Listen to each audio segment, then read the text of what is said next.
Hello resin artist, ನಾನು ಇವತ್ತಿನ ವಿಡಿಯೋದಲ್ಲಿ ಒಂದು ಇನ್ವಿಟೇಷನ್ ಮಾಡಬೇಕು ಅಂತ ಇದ್ದೀನಿ. ಅದಕ್ಕೋಸ್ಕರ ನಾನು ಇಲ್ಲಿ 12x9 ಇಂಚ್ ಇರೋ ಮೌಲ್ಡ್ ತೊಗೊಳ್ತಾ ಇದ್ದೀನಿ. ನೋಡಿ, ಇದು ಅಗೇಟ್ ಮೌಲ್ಡು.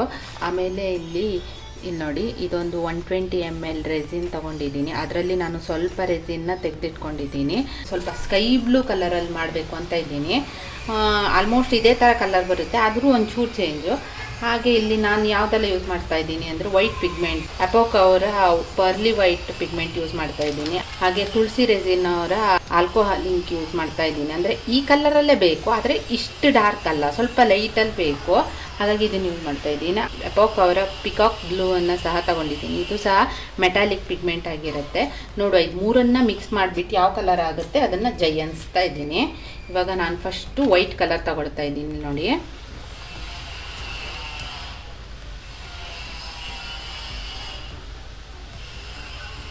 ಇಷ್ಟು ತೊಗೊತಾ ಇದ್ದೀನಿ. ನೋಡೋಣ. ಆದರೆ ಇದಕ್ಕಿಂತ ಮುಂಚೆ ಅದನ್ನು ಸರಿಯಾಗಿ ಒಂದು ಚಿಕ್ಕ ಪಾತ್ರೆಯಲ್ಲಿ ಮಿಕ್ಸ್ ಮಾಡ್ಕೊಳ್ಬೇಕಾಗತ್ತೆ. ಇಷ್ಟು ದೊಡ್ಡದು ತೊಗೊಂಡ್ರೆ ಏನಾಗುತ್ತೆ ಗೊತ್ತಾ, ಮಿಕ್ಸ್ ಮಾಡೋಕ್ಕೆ ಸರಿ ಆಗಲ್ಲ. ನೋಡುವ, ಇದು ಯಾವ ಕಲರ್ ಬರುತ್ತೆ ಅಂತ ಗೊತ್ತಾಗುತ್ತಲ್ವಾ. ಸೊ ಇಲ್ಲಿ ನಾನು ವೈಟ್ ಕಲರ್ ಹಾಕಿದ್ದೀನಿ. ಒಂಚೂರು ರೆಸಿನ್ ಹಾಕ್ತಾಯಿದ್ದೀನಿ ಇದ್ರ ಮೇಲೆ.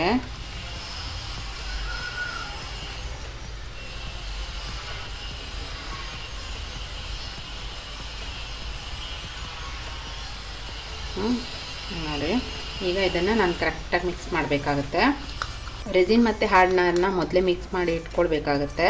ನೋಡಿ, ಈ ಕಲರ್ ಆಗಿದೆ. ಇದಕ್ಕೆ ನಾನು ಇಲ್ಲಿ ಆಲ್ಕೋಹಾಲ್ ಇಂಕ್ ಹಾಕ್ತಾಯಿದ್ದೀನಿ. ನನಗೆ ಈ ಕಲರ್ ಅಂದರೆ ಸ್ವಲ್ಪ ಇಷ್ಟ, ಹಂಗಾಗಿ ಇದೇ ಕಲರ್ನ ತಗೊಳ್ತಾ ಇದ್ದೀನಿ. ನೋಡಿ, ಸೂಪರಾಗಿ ಬಂದಿದೆ.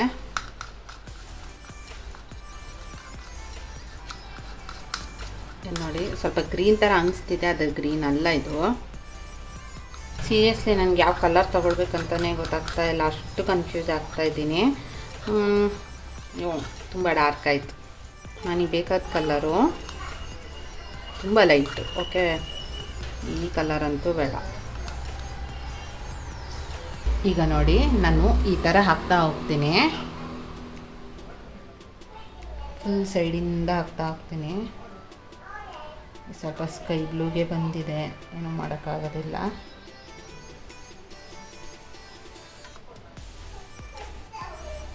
ಓಕೆ, ಇದು ಸ್ವಲ್ಪ ಸ್ಕೈ ಬ್ಲೂ ಥರನೇ ಕಾಣಿಸ್ತಿದೆ ನೋಡಿ.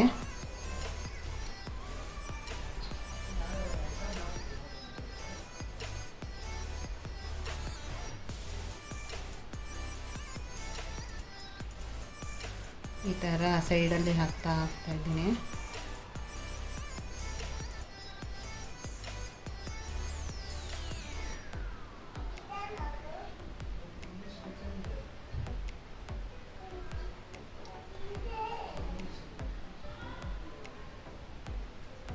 ದೇವ್ರೆ, ಸಾಕಾಗಲ್ಲ.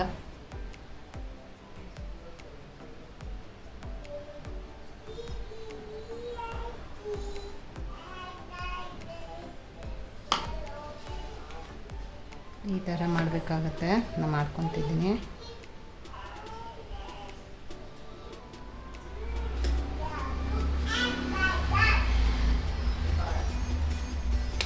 ಸೊ 1 ಗಂಟೆ ಟೈಮ್ ಕೊಟ್ಟಿದ್ದೀನಿ, ಹಾಗಾಗಿ ಸ್ವಲ್ಪ ಅಂದರೆ ರೆಸಿನು ಗಟ್ಟಿಯಾಗಿ ಹೋಗಿದೆ. ಅಷ್ಟೊತ್ತೆಲ್ಲ ಕೊಡಬೇಕು ಅಂತನಿಲ್ಲ. 1 ಅವರ್ ತುಂಬ ಲೇಟ್ ಆದಂಗೆ ಅನಿಸ್ತಾ ಉಂಟು ನನಗೆ.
ಈಗ ನಾನು ಬ್ಲೋ ಟಾರ್ಚಿಂದ ಇಲ್ಲಿ ಮೂವ್ ಮಾಡ್ತಾ ಇದ್ದೀನಿ ನೋಡಿ.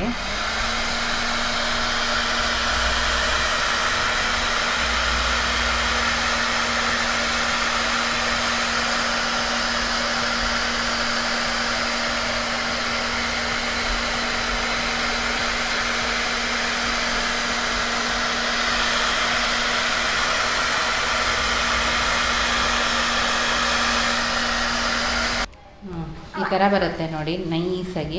ನಾನು ಇವಾಗ ಗೋಲ್ಡ್ ಫ್ಲೇಸ್ ಹಾಕ್ಬಿಟ್ಟು ಅದನ್ನು ಸುತ್ತಲೂ ಬಾರ್ಡರಿಗೆ ಹಾಕ್ತಾ ಇದ್ದೀನಿ.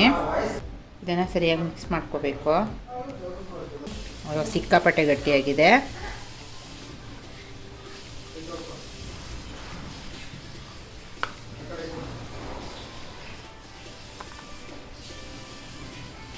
ಇದನ್ನು ನಾವು ಈಗ ಎಲ್ಲ ಕಡೆ ಹಾಕ್ತಾ ಬರಬೇಕು ಬಾರ್ಡರ್ಗೆ.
ಈಗ ನಾನು ಈ ಸ್ಟಿಕ್ಕರ್ನ ಅಂಟಿಸ್ತಾ ಇದ್ದೀನಿ.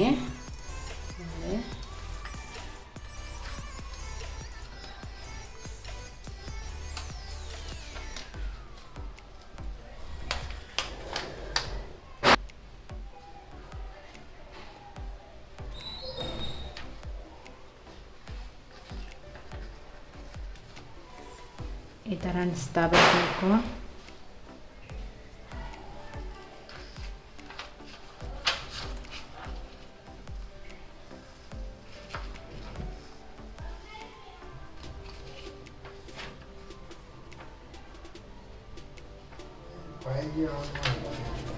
ಮಾಡಿದ್ನಲ್ಲ, ಒಂದು ನಿಮಿಷ.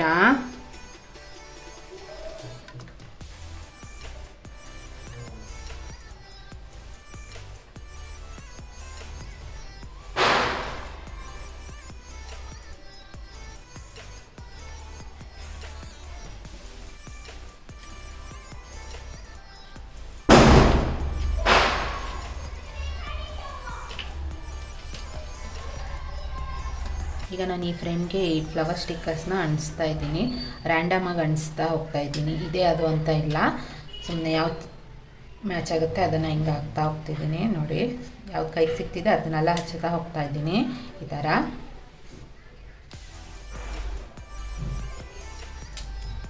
ನೋಡಿ ಇದನ್ನು ಅಂಟಿಸ್ತಾ ಇದ್ದೀನಿ ಈ ಕಡೆ.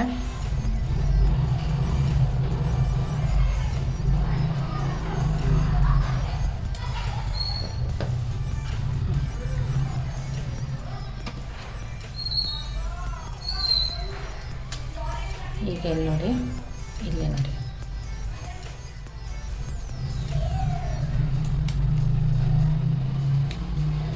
ಈ ಥರ ಎಲ್ಲದನ್ನು ಅಂಟಿಸ್ತಾ ಹೋಗ್ತಿದ್ದೀನಿ.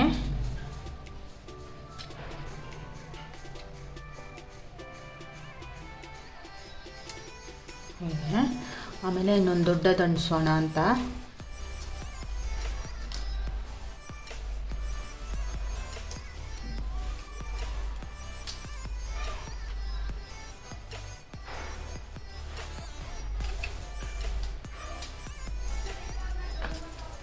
ಇದಕ್ಕಿಂತ ಇನ್ನು ದೊಡ್ಡದಂತ ಯಾವುದೂ ಇಲ್ಲ, ಹಾಗಾಗಿ ಇದನ್ನು ಇಲ್ಲಿ ಅಂಟಿಸ್ಬಿಡ್ತೀನಿ.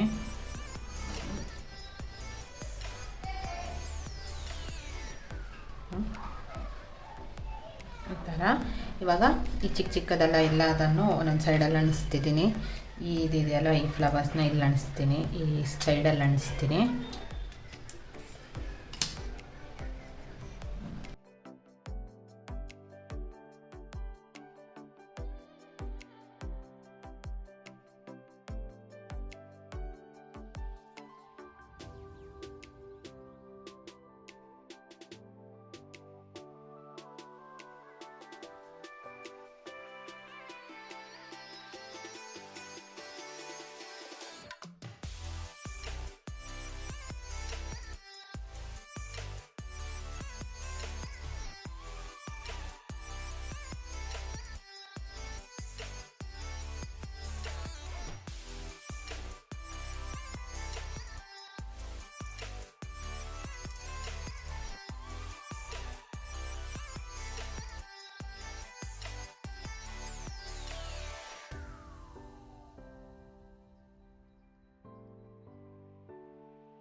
ನಾನಿವಾಗ ಒಂದು 60 ml ರೆಸಿನ್ ಪೋರ್ ಮಾಡ್ತಾ ಇದ್ದೀನಿ. ಇದು ನೋಡಿ 3:1 ರೆಸಿನು.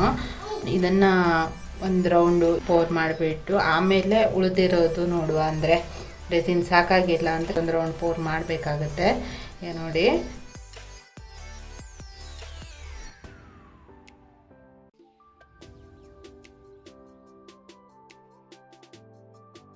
ನೋಡಿ ನಾನು ಮಾಡ್ತಾಯಿದ್ದೀನಿ, ಎಲ್ಲ ಕಡೆ ಸ್ಪ್ರೆಡ್ ಮಾಡ್ತಾಯಿದ್ದೀನಿ ಈ ಥರ.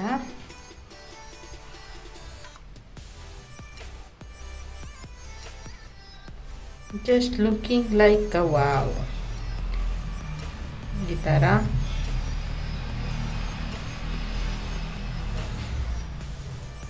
ಆ ಫ್ಲವರು ಅಷ್ಟೇ ಬ್ರೈಟಾಗಿ ಕಾಣಿಸ್ತಾ ಇದೆ. ಸ್ಟಿಕ್ಕರ್ಗಿಂತನೂ ರೆಸಿನ್ ಹಾಕಿದ್ಕೊಳ್ಳಂತೂ ಒಂಥರ ಬ್ರೈಟ್ ಬಂದಿದೆ.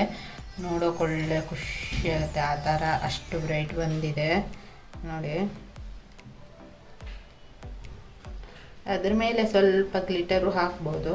ನೋಡೋಣ, ನಾನು ಇದನ್ನೆಲ್ಲ ಪೋರ್ ಮಾಡಿಬಿಟ್ಟು ಮತ್ತೆ ಬೇಕಾದರೆ ನಾನು ಸ್ವಲ್ಪ ಗ್ಲಿಟರ್ನ ಹಾಕ್ತೀನಿ. ಬೇಕನ್ಸಿದ್ರೆ ಒಂದು ಸಲ ಸ್ವಲ್ಪ ಹಾಕಿ ನೋಡೋದು, ಚೆನ್ನಾಗಿ ಅನಿಸಿದ್ರೆ ಮತ್ತೆ ಕಂಟಿನ್ಯೂ ಮಾಡೋದು. ಇಷ್ಟಾಗಿದೆ. ಇದನ್ನು ತೆಗೆದಿಟ್ಬಿಟ್ಟು ನಾಳೆ ಮತ್ತೆ ಕಂಟಿನ್ಯೂ ಮಾಡಬೇಕಾಗತ್ತೆ, ಇದು ಸಾಕಾಗೋದಿಲ್ಲ. ಹಾಗಾಗಿ ಇದು ಇವಾಗ ಇನ್ನೊಂದು ಲೇಯರ್ ಪೋರ್ ಮಾಡ್ತಾಯಿದ್ದೀನಿ. ನಾನಿಲ್ಲಿ 40 ml ಅಷ್ಟು 3:1 ರೆಸಿನ್ ತೊಗೊಂಡಿದ್ದೀನಿ. ಅದನ್ನು ಇವಾಗ ಇದ್ರ ಮೇಲೆ ಪೋರ್ ಮಾಡ್ತಾಯಿದ್ದೀನಿ. ಇವಾಗ ಒಂದು ಲೇಯರ್ ಒಣಗಿ ಒಂದು ದಿನ ಆಗಿದೆ. ಇವಾಗ ಸೆಕೆಂಡ್ ಲೇಯರ್ ಹಾಕ್ತಾಯಿದ್ದೀನಿ.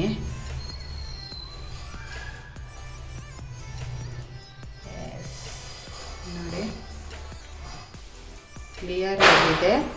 ರೆಸಿನ್ ಮಿಕ್ಸ್ ಮಾಡಿ ಒಂದು ಅರ್ಧ ಗಂಟೆ ಆಗಿದೆ ಈಗ, ಹಾಗಾಗಿ ಜಾಸ್ತಿ ಬಬಲ್ಸ್ ಇಲ್ಲ ನೋಡಿ.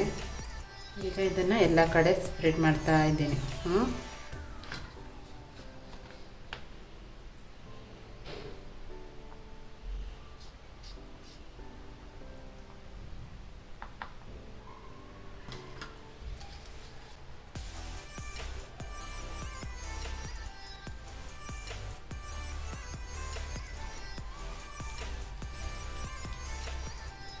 ಈ ಥರ ಲೈಟಾಗಿ ಸ್ಪ್ರೆಡ್ ಮಾಡ್ತಾ ಹೋಗಬೇಕಾಗುತ್ತೆ. ಇದನ್ನ ಇವಾಗ ತೆಗೆದಿಡ್ತೀನಿ. ಇದು ಒಣಗಿದ ಮೇಲೆ ಮತ್ತೆ ನೆಕ್ಸ್ಟ್ ಲೇಯರ್ ಹಾಕಬೇಕಾಗುತ್ತೆ. ಲೇಯರ್ ಬೈ ಲೇಯರ್ ಹಾಕೋದ್ರಿಂದ ಸ್ವಲ್ಪ ಬಬಲ್ಸು ಕಡಿಮೆ ಆಗುತ್ತೆ. ಹಾಗಾಗಿ ಸ್ವಲ್ಪ ಸ್ವಲ್ಪನೇ ಹಾಕ್ತಾ ಬರಬೇಕಾಗುತ್ತೆ. ಇದು 24 hours ಆಗಿದೆ, ಒಣಗಿದೆ. ಇವಾಗ ಇನ್ನೊಂದು ಕೋಟ್ ಹಾಕ್ತಾ ಇದ್ದೀನಿ. ಇಲ್ಲಿ ನೋಡಿ, ಇಲ್ಲಿ ಒಂದು 60 ml ಅಷ್ಟು ರೆಸಿನ್ ತೊಗೊಂಡಿದ್ದೀನಿ. ಇವಾಗ ಇಲ್ಲಿ ರೆಸಿನ್ನ ಪೋರ್ ಮಾಡ್ತಾ ಇದ್ದೀನಿ. ಇನ್ನೆಷ್ಟು ಬೇಕಾಗ್ಬೋದು ಗೊತ್ತಿಲ್ಲ, ಆದಷ್ಟು ಎಷ್ಟು ಬೇಕಾಗೋದು ಅಂತ ಅದನ್ನು ನಾವು ಹೇಳೋಕ್ಕಾಗೋದಿಲ್ಲ. ಹಾಗಾಗಿ ನೋಡಬೇಕು. ಎಷ್ಟೆಲ್ಲ ಕಡೆ ಸ್ಪ್ರೆಡ್ ಮಾಡಿಬಿಟ್ಟು ನಂತರ ನೋಡೋಣ. ಮತ್ತು ಜಾಸ್ತಿ ಹಾಕೋಕೆ ಹೋದ್ರೂ ಅದು ಇಡೀ ಊರು ತುಂಬ ಹಾಕ್ಬಿಡುತ್ತಾ, ಅದು ರಗಳೆನೇ ಅನಿಸುತ್ತೆ. ಹಾಗಾಗಿ ಸ್ವಲ್ಪ ನೋಡಿಕೊಂಡು ಹಾಕಬೇಕಾಗತ್ತೆ.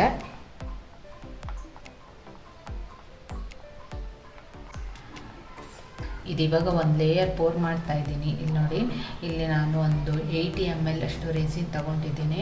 ಇದನ್ನು ಇವಾಗ ನಾನಿಲ್ಲಿ ಪೋರ್ ಮಾಡ್ತೀನಿ.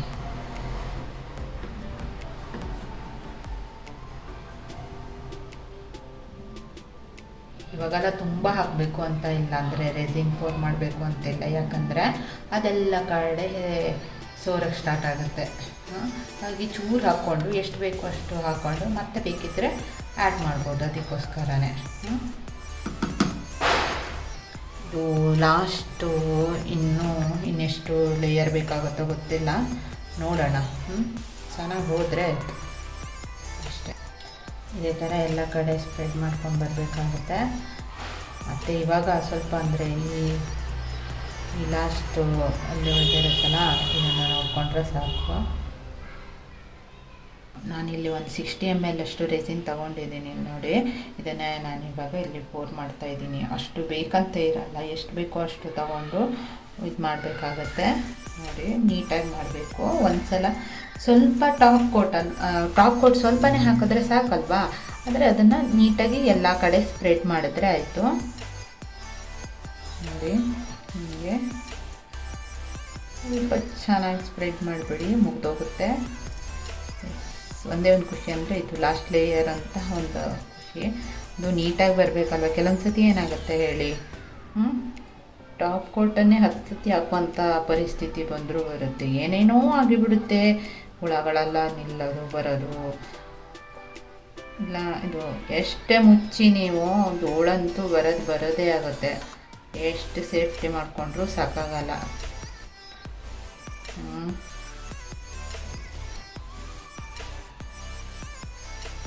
ನೋಡಿ, ಈ ಥರ ಎಲ್ಲ ಕಡೆ ಇವಾಗ ಇದನ್ನು ಸ್ಪ್ರೆಡ್ ಮಾಡ್ಕೊಳ್ಬೇಕು.